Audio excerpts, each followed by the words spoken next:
Hi, hello, வணக்கம். உங்க எல்லாரையும் இன்னைக்கு பிரபு ஆஸ்ட்ரோ ஆன்லைன் டிவிக்கு அன்போடு வரவேற்கிறேன். இன்னைக்கு நம்ம பார்க்க போறது ஜாதகத்தில் 2ஆம் இடம், தனஸ்தானம், வாக்குஸ்தானம், குடும்பஸ்தானம். இவை அனைத்து பலன்களும் 2ஆம் இடத்தை வச்சுதான் நம்ம சொல்ல முடியும். தனம், குடும்பம், வாக்கு. 2ஆம் இடம் நல்ல சுபத்தன்மையோடு நல்ல சுபகிரகங்கள் பார்வை பெற்று நல்ல சுபகிரகங்கள் அமர்ந்திருந்ததுன்னா இவருடைய வாக்கு வன்மை சூப்பரா இருக்கும். இவர் பேச்சாலேயே சம்பாதிப்பார், பேச்சாலேயே மற்றவங்களை கவர்ந்து இழுப்பார். எந்த ஒரு சண்டை சச்சரவு வந்தாலும் இவர் பேசியே சரி பண்ணிடுவார். 2ஆம் இட வாக்குஸ்தானத்துக்கு அவ்வளவு ஒரு பலன் உண்டு. அதே சமயம் சுப கிரகங்கள் 2ஆம் இடத்துல அமரும் போது அந்த ஜாதகருக்கு வருமானம் தொடர்ந்து இருந்து கொண்டே இருக்கும். அதாவது தடையே இருக்காது. அவருடைய வருமானத்துக்கு தடையே இல்லாம தொடர்ந்து வருமானம் ரெகுலரா இருந்துகிட்டே இருக்கும். தனஸ்தானம். அதே சமயம் அவர் குடும்பத்துல சுபிக்ஷமான உறவுகள் அனைத்துமே சுபிக்ஷமா இருக்கும். உறவுகள் அனைத்துமே ஒன்று கூடி நல்ல சந்தோஷமா இருப்பாங்க. 2ஆம் அதிபதியெல்லாம் போய் உச்சம் ஆயிட்டார் அப்படின்னா இவருடைய குடும்பம் விருத்தி அடையும். அதாவது ஆண் வாரிசு கண்டிப்பா இருக்கும். கண்டிப்பா ஆண் வாரிசு இருக்கும். 2ஆம் அதிபதி போயிட்டு உச்சம் ஆயிட்டார், இல்ல பாக்கியஸ்தானத்துல அமர்ந்திருக்கார், இல்ல 5ல் அமர்ந்திருக்கார், இல்ல லாபத்திலே அமர்ந்திருக்கார் அப்படின்னா கண்டிப்பா இவர் குடும்பம் விருத்தி அடையும். ஆண் வாரிசு உண்டு. குடும்பஸ்தானம் சுபகிரகங்கள் அமர்ந்திருக்கணும், இல்ல லக்னாதிபதி போய் உச்சம் ஆயிருக்கணும், இல்ல 2ஆம் அதிபதி போய் உச்சம் ஆயிருந்திருக்கணும். அந்த மாதிரிலாம் இருக்கும்போது குடும்பம் ரொம்ப சுபிக்ஷமா இருக்கும். குடும்பம் கண்டிப்பாக விருத்தி அடையும். மாறாக 2ஆம் அதிபதி போய் மறைஞ்சிட்டார், தீய இடங்கள்ல இருக்கிறார், தீய கிரகங்களோடு சேர்க்கை பெற்று இருக்கார் அப்படின்னா பலன்கள் அப்படியே மாறாக தவறாக கிடைக்கும். 2ஆம் அதிபதி போய் 6ல உட்காந்துட்டார் அப்படின்னா இவர் செய்யற செயல்கள் வருமானம் எல்லாமே கடன் அடைக்கவே போயிட்டு இருக்கும். எல்லாமே வட்டி கட்டிட்டு இருப்பார். வட்டி கட்டியும் போயிட்டு இருக்கும். வருமானம் 2ஆம் இடம் வருமானம் இந்த 2ஆம் அதிபதி போய் 6ல அமர்ந்துட்டார் அப்படின்னா வருமானம் எல்லாமே வட்டிக்கு போயிட்டு இருக்கும். அதே சமயம் 2ஆம் அதிபதி போய் 3ல அமர்ந்துட்டார்னா இவர் சொந்த முயற்சியால வருமானம் எடுத்துக்கிட்டே இருப்பார். இவருக்கு சொத்து மற்ற உதவி அது இது எதுவுமே இல்லைன்னா கூட பரவாயில்ல. 3ஆம் இடத்துல போய் 2ஆம் அதிபதி அமர்ந்திருக்காருன்னா சொந்த முயற்சியால இவருக்கு வருமானம் எப்போதும் இருக்கும். அதே சமயம் 2ஆம் அதிபதி போய் 4ல அமர்ந்துட்டாருன்னா இவர் தாயார் குடும்பத்தோடு மிகுந்த ஒற்றுமையோடு இருப்பார். தாயார் சொந்தக்காரங்க, தாய் மாமன், அவங்க கூட எல்லாம் இவர் நல்ல ஒற்றுமையோடு அவங்க கிட்ட இருந்து நல்ல பலன்களும் நல்ல ஒத்துழைப்பும் இவருக்கு கிடைக்கும். அதே சமயம் தன்னுடைய வருமானத்தின் மூலமா வீடு கட்டுவார். ஏன்னா 2ஆம் அதிபதி போய் 4ல அமர்ந்திருக்கார். 4ஆம் இடம் என்பது சொத்து, சுகம், வீடு. வருமான அதிபதியே போய் 4ல அமர்ந்திருக்கார் அப்படின்னா இவர் சொந்தமா சம்பாரிச்சு வீடு கட்டுவார், சொந்தமா சம்பாரிச்சு வண்டி வாகனம் வாங்குவார், சொந்தமா சம்பாரிச்சு தாயார சந்தோஷமா வச்சு காப்பாற்றுவார். 2ஆம் அதிபதி போயிட்டு 5ல அமர்றார் அப்படின்னா 5னா பூர்வ புண்ணியஸ்தானம். இவர்கள் முன்னோர்கள் செஞ்ச தொழில், முன்னோர்கள் செய்த வேலை, அந்த வேலையை இவர் தொடர்ந்து செய்வார். அது மூலயமா வருமானம் ஈட்டுவார்.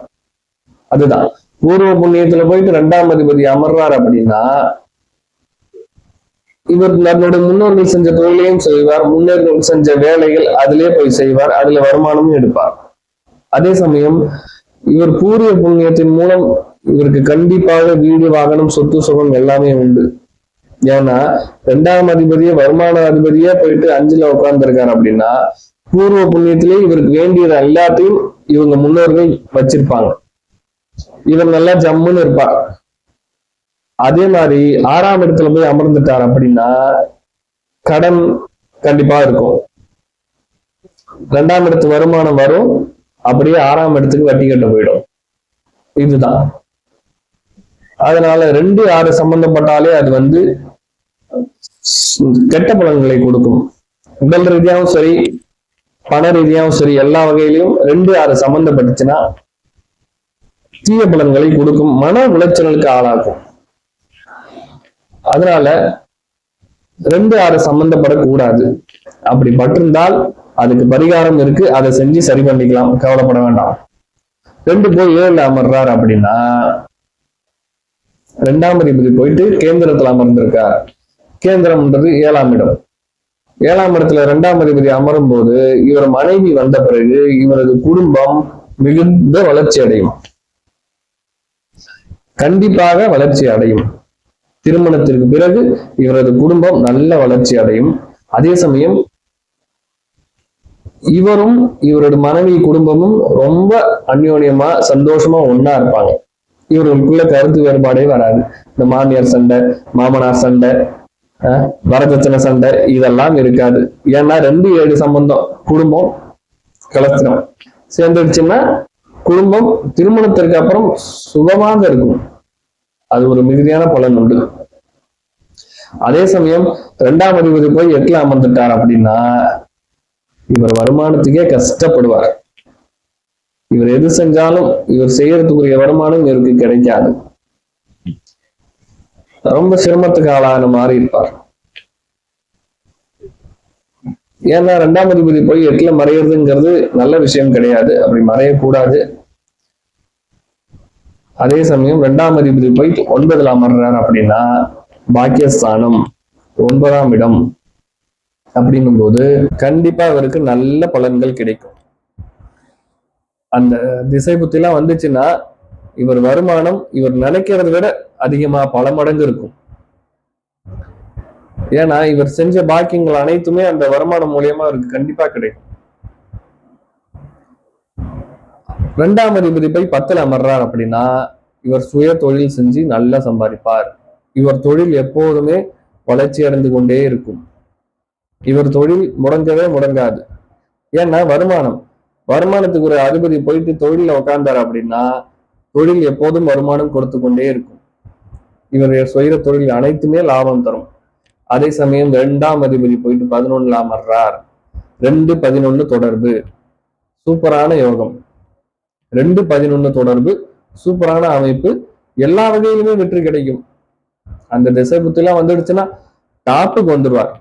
சூப்பரா நல்ல வளர்ச்சி அடைவார். நினைச்சு பார்க்க முடியாத அளவுக்கு வளர்ச்சி அடைவார். 2ஆம் அதிபதி 11ஆம் அதிபதி இவங்க சேர்க்கைப்பட்டுட்டாங்கன்னா அந்த கடவுள்கள் எல்லாம் நீங்க கும்பிட்டீங்கன்னா வழிபட்டு வந்தீங்கன்னா அவ்வளவு வளர்ச்சி இருக்கும். 2ஆம் அதிபதி போய் 12ல அமரக்கூடாது, அது வருமானத்தை விரயமாக்கிடும். அதனால 2ஆம் அதிபதி 12ல அமரக்கூடாது. 2ஆம் அதிபதி லக்னத்துல அமரலாம், 1ஆம் இடத்துல அமரலாம். 1ல அமரும் போது வருமானம் தேடி வரும் ஜாதகரை, புரியுதுங்களா? ஏன்னா வருமான அதிபதி 2, இவரே ஜாதகருடைய லக்னத்தில் முதல் வீட்டில் அமர்றார் அப்படின்னா வருமானம் தேடி வரும், சூப்பரான பலன்கள் கிடைக்கும். அதே சமயம் தீய கிரகங்கள் சனியோ ராகு கேதுவோ இவங்கெல்லாம் 2ஆம் இடத்துல அமர்றது என்பது நல்ல விஷயம் கிடையாது. அதுவும் ராகுலாம் 2ஆம் இடத்துல அமர்ந்தார்னா குடும்பத்துல நிறைய குழப்பங்களையும் நிறைய கஷ்டமான கசப்பான சம்பவங்களை நிறைவேற்றுவார். கேது இருக்கும்போது கூட நம்ம வாயை கட்டி வாய் கொடுத்து வாங்கி கட்டிட்டான்னு பாத்தீங்களா? கேது 2ஆம் இடத்துல அமர்ந்தா கண்டிப்பா அவங்க வாயை கொடுத்து வாங்கி கட்டிப்பாங்க. ஏன்னா கேது அந்த மாதிரி வேலையை செய்வார். கேது அங்க இருக்காருன்னா நம்ம பேசவே கூடாது, அமைதியா இருந்துடணும், அதுதான் நல்லது. குடும்பத்தை கட் பண்ணி விடுவார். குடும்பத்தை கட் பண்ணிடுவார். குடும்பத்திலோட இவங்களால சந்தோஷமா இருக்குன்னு நினைப்பாங்க, ஆனா அவங்களால இருக்க முடியாது. அந்த 2ஆம் இடத்து கேது கத்திரிச்சு விட்டுருவார். சனி 2ஆம் இடத்துல இருக்கிறது என்பது அவங்க வருமானத்துக்கு தடை கொடுத்துட்டே இருப்பார். கண்டிப்பா அவங்க வருமானத்துக்கு தடை கொடுப்பார். ஏன்னா சனி 2ஆம் இடத்துல நன்மை செய்ய மாட்டார். மற்ற ஏனைய கிரகங்கள் லாபஸ்தானமோ 10ஆம் இடமோ மற்ற இடங்கள் நல்லா இருந்துச்சுன்னா இவங்களுக்கு வருமானம் அந்த வழியா வந்துடும். அதனால 2ஆம் இடத்தை பத்தி அப்போதைக்கு கவலைப்பட தேவையில்ல. பட் 2ஆம் இடம் என்பது முக்கியம். அதுல சுப கிரகங்களான குரு, சுக்கிரன், புதன், சந்திரன் இவங்கெல்லாம் அமர்ந்தாங்கன்னா நல்ல பலன்கள் கொடுப்பாங்க. சூரியன் அமர்ந்தாலும் தீய பலன்கள் உண்டு, சனி அமர்ந்தாலும் தீய பலன்கள் உண்டு. செவ்வாயும் 2ல அமரக்கூடாது, ஏன்னா குடும்பத்துல சண்டை சச்சரவு வம்பு வழக்கு அதிகமாக்கி விட்டுருவார் செவ்வாய். குருலாம் இருந்துட்டாருன்னா இவருடைய வாக்குக்கு அவ்வளவு பெரிய பவர் உண்டு. இவர் பேச்சாலே நல்ல வருமானம், பேச்சாலே எல்லாத்தையும் சாதிச்சுருவார். 2ல குரு இருக்கிறவங்க. 2ல புதன்லாம் இருந்தாருன்னா நல்ல படிப்பு படிச்ச படிப்புக்கு ஏற்ற வேலைக்கு போவாங்க. அது மூலயமா வருமானம் எடுப்பாங்க. 2ல புதன் உள்ளவங்க. 2ல சந்திரன். 2ல சந்திரன் இருக்கிறவங்க வந்து இவங்க குடும்பத்துக்காக எல்லா சுமையுமே சுமப்பாங்க. சுத்தி சுத்தி சக்கரை மாதிரி ஓடுவாங்க குடும்பத்துக்காக 2ல சந்திரன் இருக்கிறவங்க. அதனால 2ல சந்திரன் உள்ள பொண்ணுலாம் ஜாதகம்லாம் கிடைச்சதுன்னா, பையன் ஜாதகமா கிடைச்சதுன்னா கண்டிப்பா அவர்களே நீங்க திருமணம் பண்ணிக்கலாம். ஏன்னா அவங்க குடும்பத்துக்காக சுத்தி சுத்தி வேலை செய்வாங்க. சந்திரன் எப்படி சுத்தி சுத்தி வருதோ இவங்க குடும்பத்துக்காக அவ்வளவு சிரமப்பட்டு எல்லாமே செய்வாங்க. குடும்ப சுமையெல்லாம் சுமப்பாங்க. அதே சமயம் 2ஆம் இடத்துல சுக்கிரன் அமர்றது. சுக்கிரன் அமர்றது என்பது கண்டிப்பாக மகாலட்சுமி யோகத்தை கொடுக்கும். லட்சுமியே வந்து மகாலட்சுமியே வந்து 2ஆம் இடத்துல தனஸ்தானத்துல அமர்றா அப்படின்னா கண்டிப்பா இவங்க குடும்பத்துல தனவரவு இருந்து கொண்டே இருக்கும். சந்தோஷமா இருப்பாங்க. சுக்கிரனாலே ஆடம்பரம் பிரம்மாண்டம் எல்லாம் தானே. அவங்க குடும்பம் நல்ல பிரம்மாண்டமா இருக்கும், சந்தோஷமா இருக்கும். நன்றி, வணக்கம்.